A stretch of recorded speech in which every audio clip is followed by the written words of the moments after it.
আমার বউটাকে মেরেছো তুমি। এবার যেমন করে হোক তুমি না, তুমি আমাকেও মারবে। ওষুধ খেয়ে যেন কেউ মরে না। যদি দামি ওষুধ খেলে যদি সবাই বাঁচতো, তাহলে রাজা বাদশারা মরতে যেত কোন দুঃখে। যেমনি করে তোর মা মরেছে, তোর দিদিমা মরেছে, তেমনি করে তোর বউ মরেছে। তার জন্য তো শোকের কি আছে?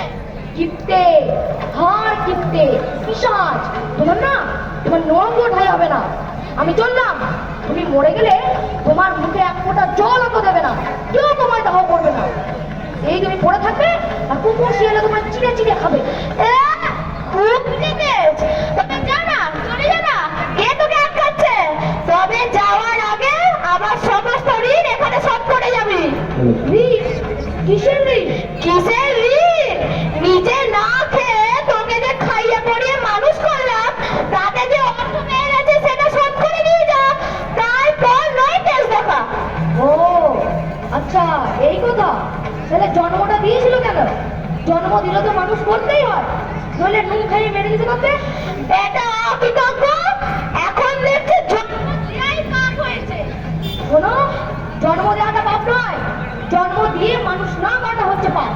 তার থেকেও বেশি পাপ তোমার মতো বাপের পাশে অন্ন গ্রহণ করা।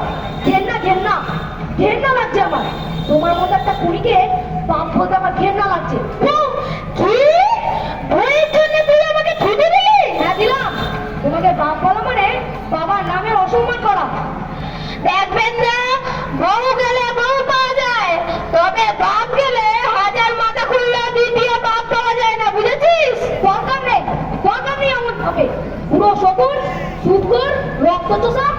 ঠিক আছে, আমি সুদখোর, আমি সুদখোর, রক্তচোষা। আমি আমি তোকে ত্যায্য পুত্র করলাম। যদি এক পয়সা তোকে আমি দিই, তবে তা গো রক্তপাতের সমান হবে। চাই নে, চাই না তোমার পয়সা। তুমি কি দেবে? আমি যদি তোমার একটা পয়সাও নিই না, তাহলে তাদের মাতৃ রক্তপাতের সমান পাপী হবো। আমি চললাম।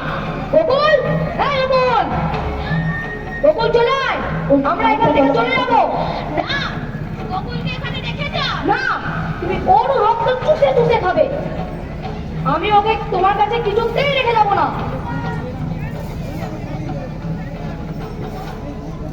দূরে, এই গ্রাম ছেড়ে অনেক দূরে চলে যাব।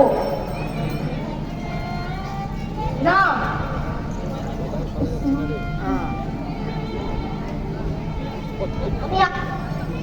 ও দাদু, চলো না, চলো না আমাদের সঙ্গে। বকুল আমার নাতি, আমার কাছেই থাকবে, আমার সব কিছুই ওর। না, এই পাপের কাছে থাকলে ও তোমার মতো একটা একটা নরকের কীট হয়ে উঠবে। চলে আয়, চলে আয় বকুল।